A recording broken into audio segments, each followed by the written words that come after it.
ದರ್ಶನ್ಗೆ ಮುಳುವಾಗುತ್ತಾ ಸರ್ಕಾರಿ ಪರ ವಕೀಲರ ಲಿಖಿತವಾದ ಬೆನ್ನು ನೋವಿನ ಕಾರಣ ನೀಡಿದ ಜಾಮೀನು ಪಡೆದಿದ್ದ ದರ್ಶನ್ ನೋಡೀಗ ಸುಪ್ರೀಂ ಕೋರ್ಟ್ಗೆ ಸಲ್ಲಿಕೆಯಾಗಿರುವಂತಹ ಕೆಲವೊಂದಿಷ್ಟು ಲಿಖಿತವಾದಂತಹ ವಾದಗಳು ಏನೇನಾಗಿತ್ತು. ಬೆನ್ನು ನೋವಿನ ಕಾರಣ ನೀಡಿ ಜಾಮೀನನ್ನ ಪಡೆದಿದ್ರು ದರ್ಶನ್ ಅವರು.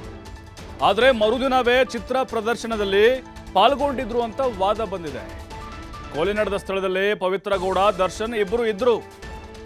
ಹೈಕೋರ್ಟ್ನಿಂದ ಜಾಮೀನು ಪಡೆದಿದ್ದು ಸರಿಯಾದ ವಿಧಾನ ಅಲ್ಲ. FSL ಎಲೆಕ್ಟ್ರಾನಿಕ್ CDR ಸಾಕ್ಷಿಯನ್ನ ಕೋರ್ಟ್ ಪರಿಗಣಿಸಿಲ್ಲ. ಆರೋಪಿಗಳ ಬಟ್ಟೆಯ ಮೇಲೆ ಮೃತನ ರಕ್ತದ ಕಲೆಗಳು ಸಿಕ್ಕಿದಾವೆ. ಪವಿತ್ರ ಗೌಡ ಪರ ವಕೀಲರಿಂದಲೂ ಸುಪ್ರೀಂಗೆ ಲಿಖಿತವಾದಂತಹ ವಾದ ಮಂಡನೆಯಾಗಿದೆ.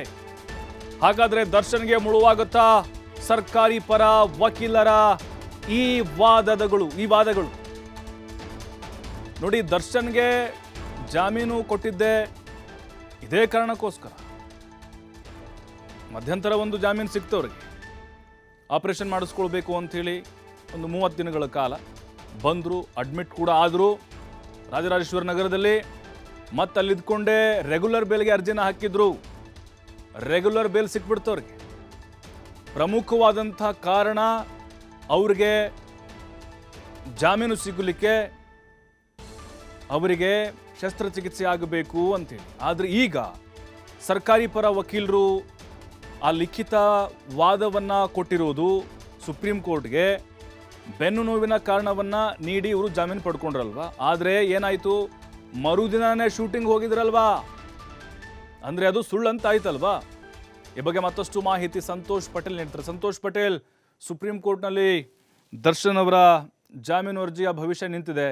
ಸರ್ಕಾರಿ ಪರ ವಕೀಲರ ಈ ಕೆಲವೊಂದಿಷ್ಟು ಟೆಕ್ನಿಕಲ್ ವಾದಗಳೇನಿದ್ದಾವೆ ಲಿಖಿತವಾಗಿ, ಇದೆಲ್ಲವೂ ದರ್ಶನ್ಗೆ ಮುಳುವಾಗಬಹುದಾ, ಸಾಧ್ಯತೆಗಳೇನಿದೆ ಅಂತ?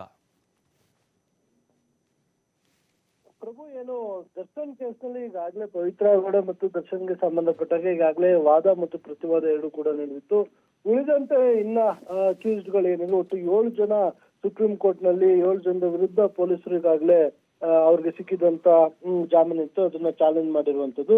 ಉಳಿದಂತಹ ಆರೋಪಿಗಳ ಪರ ವಕೀಲರಿಗೆ ಲಿಖಿತ ರೂಪದಲ್ಲಿ 3 ದಿನದ ಒಳಗೆ 3 ಪುಟಗಳ ಒಳಗೆ ನೀವು ಈ ನಿಮ್ಮ ವಾದವನ್ನ ಸಲ್ಲಿಕೆಯನ್ನ ಮಾಡಬೇಕು ಅಂತ ಹೇಳಿ ಸುಪ್ರೀಂ ಕೋರ್ಟ್ ಒಂದು ಸೂಚನೆಯನ್ನು ಕೊಟ್ಟಿತ್ತು. ಅದರಂತೆ ಈಗಾಗಲೇ ಏನು 3 ಪುಟಗಳ ಒಳಗೆ ಇವರು ಲಿಖಿತ ವಾದವನ್ನ ಸಲ್ಲಿಕೆಯನ್ನ ಮಾಡಿರುವಂತದ್ದು. ಇನ್ನ ಸುಪ್ರೀಂ ಕೋರ್ಟ್ ನಲ್ಲಿ ಏನು ದರ್ಶನ್ ಅಂದ್ರೆ ಇಡೀ ಪ್ರಕರಣದಲ್ಲಿ ದರ್ಶನ್ಗೆ 7 ಜನ ಆರೋಪಿಗಳು ಏನಿದ್ರು ಅವ್ರ ಜೊತೆ ವಿಚಾರಣೆ ಮಾಡಿದಂತ ಸಂದರ್ಭದಲ್ಲಿ ಕೆಲವು ಲೋಪದೋಷಗಳು ಕಂಡು ಬಂದಿರುವಂತದ್ದು. ಪೊಲೀಸರು ಏನು ಸರಿಯಾದ ರೀತಿಯಲ್ಲಿ ಅರೆಸ್ಟ್ ಪ್ರೊಸೀಜರ್ ಅನ್ನ ಸರಿಯಾಗಿ ಮಾಡಿಲ್ಲ.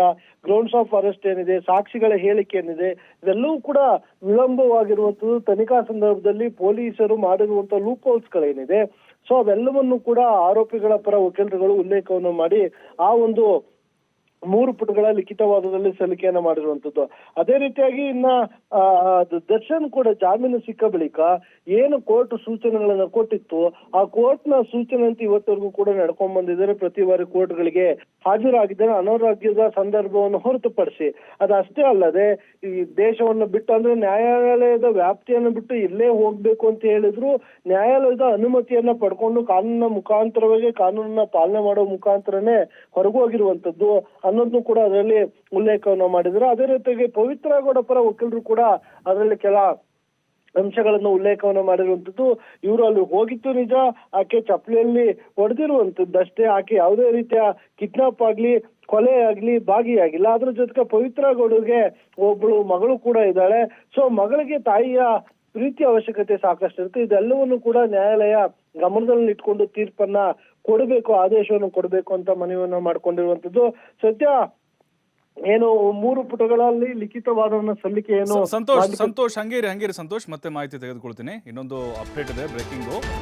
ಕಳೆದ ಬಾರಿ ವಿಚಾರಣೆ ವೇಳೆ ಲಿಖಿತ ವಾದ ಸಲ್ಲಿಕೆಗೆ ಸುಪ್ರೀಂ ಸೂಚನೆಯನ್ನ ಕೊಟ್ಟಿತ್ತು. ಕಳೆದ ವಾರ ಇದು ಪೊಲೀಸರ ಕೆಲ ಲೋಪಗಳ ಬಗ್ಗೆ ಲಿಖಿತ ದೂರಿನಲ್ಲಿ ಪವಿತ್ರ ಪರ ವಕೀಲರು ಉಲ್ಲೇಖ ಮಾಡಿದ್ದಾರೆ. ಬೆಂಗಳೂರಿನಲ್ಲಿ FIR ದಾಖಲಾಗಿದೆ. ಅರೆಸ್ಟ್ ಪ್ರೊಸೀಜರ್ ಬಗ್ಗೆ ಸರಿಯಾಗಿ ತೋರಿಸಿಲ್ಲ, ಅಂದ್ರೆ ಮಾಹಿತಿನೇ ಕೊಟ್ಟಿಲ್ಲ. ಇವರು ಸಡನ್ಲಿ ಮಾಡಿದ್ದಾರೆ. ಗ್ರೌಂಡ್ಸ್ ಆಫ್ ಅರೆಸ್ಟ್, ಸಾಕ್ಷಿಗಳ ಹೇಳಿಕೆ ವಿಳಂಬ ಆಗಿದೆ. ಯಾಕೆ ವಿಳಂಬ ಮಾಡಿದ್ರು? ಹಲವು ಲೋಪಗಳಾಗಿದ್ದಾವೆ ಅಂತ. ಲಿಖಿತ ರೂಪದ ವಾದ ಪ್ರತಿವಾದವನ್ನ ಸುಪ್ರೀಂ ಕೋರ್ಟ್ ಆಲಿಸಿದೆ. ಈಗ ಅಂದರೆ ಇಲ್ಲಿ ಪೊಲೀಸರ ಪ್ರೊಸೀಜರ್ ಏನಿದೆ, ಅವ್ರನ್ನ ಅರೆಸ್ಟ್ ಮಾಡೋದಾಗಿರ್ಬೋದು, ಅಂದರೆ ಕಾರಣವನ್ನೇ ಹೇಳಿಲ್ಲ, ಸಡನ್ ಅರೆಸ್ಟ್ ಮಾಡ್ಕೊಂಡು ಬಂದಿದ್ದಾರೆ.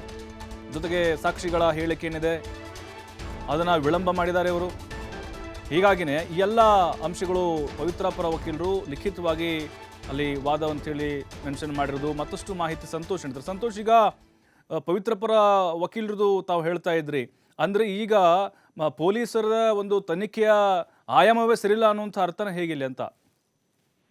ಖಂಡಿತವಾಗಿ ಪ್ರಭು, ಯಾಕಂತ ಹೇಳಿದ್ರೆ ಆರೋಪಿಗಳ ಪರ ವಕೀಲರು ಯಾವುದೇ ವಾದವನ್ನ ಮಂಡನೆಯನ್ನ ಮಾಡಬೇಕು ಅಂತ ಹೇಳಿದ್ರೆ ಪೊಲೀಸರ ತನಿಖೆ ಬಗ್ಗೆನೇ ಇಲ್ಲಿ ಚಾರ್ಜ್ ಶೀಟ್ ಏನನ್ನ ಮಾಡಿರ್ತಾರೆ ಅದರ ಅಂಶಗಳನ್ನ ಇಟ್ಕೊಂಡೇ ಚಾಲೆಂಜ್ ಮಾಡುವಂಥದ್ದು. ಇಲ್ಲಿ ಇಡೀ ಕೊಲೆ ಪ್ರಕರಣ ಏನಾಗಿದೆ, ಕೊಲೆಯಲ್ಲಿ ಭಾಗಿಯಾಗಿರುವುದಕ್ಕೆ ಪವಿತ್ರ ಗೌಡ ವಿರುದ್ಧ ಅಂದ್ರೆ ಶಿಕ್ಷೆಯನ್ನ ಪ್ರಕಟವನ್ನ ಮಾಡ್ಲಿಕ್ಕಿಲ್ಲ, ಜೈಲಿನಲ್ಲಿ ಇಡ್ಲಿಕ್ಕೆ ಅವ್ರಿಗೆ ಬಂಧನವನ್ನ ಮಾಡ್ಲಿಕ್ಕೆ ಬೇಕಾಗಿರುವಂತ ಪೂರಕವಾದ ಸಾಕ್ಷ್ಯಗಳು ಸಾಕಷ್ಟು ಇಲ್ಲ ಅಲ್ಲಿ.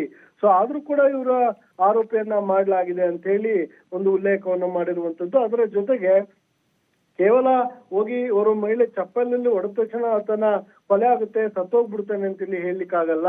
ಸೊ ಆಕೆಗೆ ಆಗಿರುವಂತ ನೋವಿಗೆ ಈತ ಚಪ್ಪಲಿಯಲ್ಲಿ ಹೊಡೆದಿರ್ಬೋದು, ಆದ್ರೆ ಕಿಡ್ನಾಪ್ ಅಲ್ಲಾಗ್ಲಿ ಆತನ ಕೊಲೆಯಲ್ಲಾಗ್ಲಿ ಯಾವುದೇ ಹಂತದಲ್ಲೂ ಪವಿತ್ರ ಗೌಡ ಇಲ್ಲಿ ಭಾಗಿಯಾಗಿಲ್ಲ.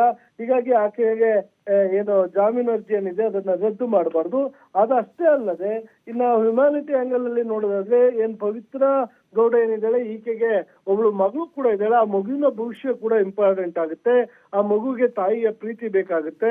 ಸೊ ಹೀಗಾಗಿ ಅವೆಲ್ಲವೂ ಕೂಡ ಈಗಾಗಲೇ ಈ ಹಿಂದೆ ಕೆಲ ಸಮಯಗಳ ಕಾಲ ಜೈಲಿನಲ್ಲಿ ಇದ್ದಂತ ಸಂದರ್ಭದಲ್ಲೂ ಕೂಡ ಮಗುವಿನ ಮೇಲೆ ಬೀರಿರುವಂತ ಪರಿಣಾಮಗಳೇನಿದೆ ಅವೆಲ್ಲವನ್ನೂ ಕೂಡ ಅದರಲ್ಲಿ ಉಲ್ಲೇಖವನ್ನ ಮಾಡಿರುವಂತದ್ದು.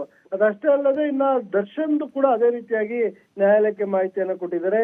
ಯಾವುದೇ ಹಂತದಲ್ಲೂ ಕೂಡ ನ್ಯಾಯಾಲಯ ಸೂಚಿಸಿರುವಂತ ನಿಯಮಗಳನ್ನ ಇಲ್ಲೂ ಕೂಡ ಇವರು ಮೀರಿಲ್ಲ, ಎಲ್ಲ ಕೂಡ ಅದೇ ರೀತಿಯಾಗಿ ನಡ್ಕೊಂಡ್ ಬಂದಿದ್ದಾರೆ. ಈ ಕಾರಣಕ್ಕಾಗಿ ಅವ್ರಿಗೆ ಏನು ಸರ್ಕಾರಿ ಪರ ವಕೀಲರಿಗಾಗ್ಲೇ ಅರ್ಜಿಯನ್ನ ಹಾಕೊಂಡಿದ್ರೆ ಅರ್ಜಿಯನ್ನ ವಜಾವನ್ನ ಮಾಡಬೇಕು. ಹೈಕೋರ್ಟ್ ನೀಡಿರುವಂತ ಆದೇಶ ಏನಿದೆ ಜಾಮೀನು ಆದೇಶ ಅದನ್ನ ಎತ್ತಿ ಹಿಡಿಬೇಕು ಅಂತ ಹೇಳಿ ಮನವಿಯನ್ನ ಮಾಡ್ಕೊಳ್ಳಲಾಗಿದೆ. ಪ್ರಭು, ಥ್ಯಾಂಕ್ ಯು ಸಂತೋಷ್ ಮಾಹಿತಿಗಾಗಿ.